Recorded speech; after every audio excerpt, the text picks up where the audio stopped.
So I've been privileged to have gotten some really good comments and compliments on some of my drone shots in the last 2 to 3 years of my filmmaking career. One of the compilation of my shots was actually featured on the Film Convert or Film Nitrate page. And so in this video, I thought I would share some tips that I use from time to time, and even some of them that I'm still learning to use that could potentially take your drone footage to the next level.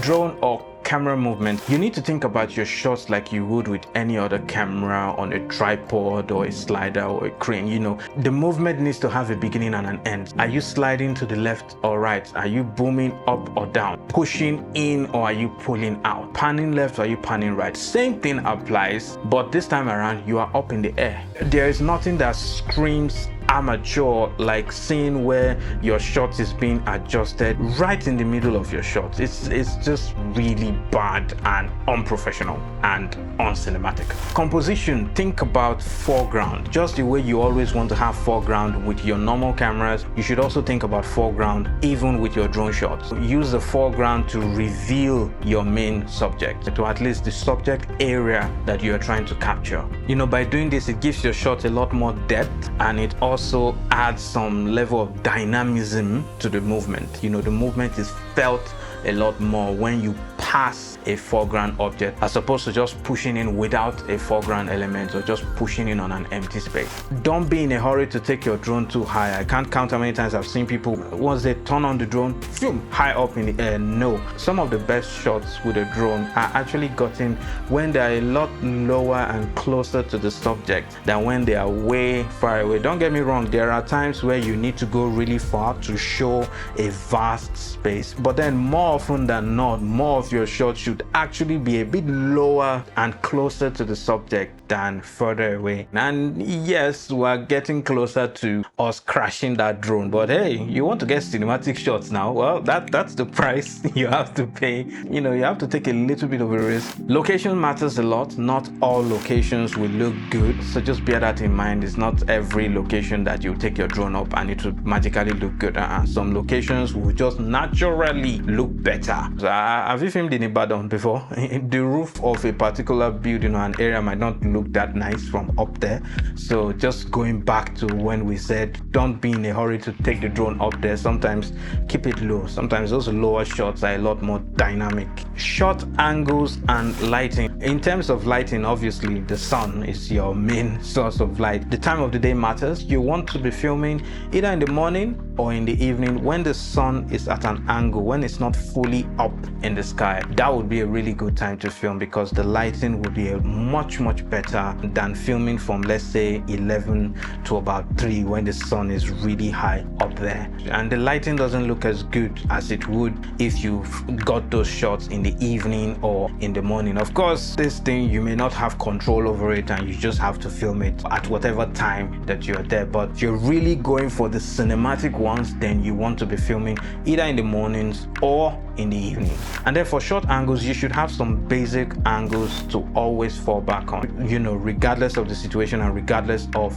where you are, these shots would usually 70-80% of the time look good. And so if you find yourself in a situation where your creativity is low, just fall back on these simple basic shots and you would always end up with some good looking images. Some of these angles would include the bird's eye view or the top down shots. We have the pushing or reveal shot, and even the reverse, which is the pull out, which is actually my favorite. We have the parallax or orbit movement, and then we have the track or follow movement. These would usually look good in most situations that you find yourself. All right, neutral density filters. An important part of the cinematic look is actually motion blur, and you get this by setting your shutter speed to double your frame rate. So let's say your frame rate was 24 frames per second, you should be setting your shutter speed to 1/48 or 1/50th of a second, because that's the amount of motion blur that the human eyes is used to seeing. But then you try filming at 1/50th of a shutter speed on a bright and sunny day,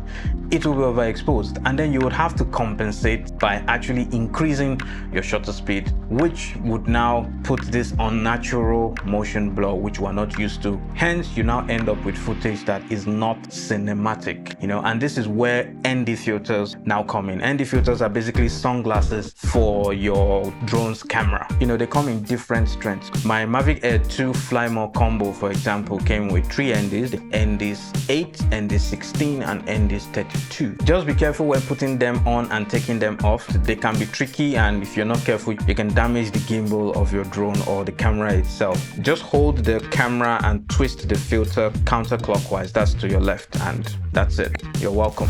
Drone and camera settings. So like every other camera, you want to be filming either in log or any flat profile that your drone has to offer. In the case of the Mavic Air 2 is Cine like D, so you want to be filming in Cine like D. So this will allow us get the most dynamic range in our image. The aperture is usually fixed, at least for the lower end drones, so there's nothing much you can do there. Please don't touch the ISO even when you're filming at 9. It's not like your normal camera that you can increase the ISO and say, oh, I'll just denoise it later.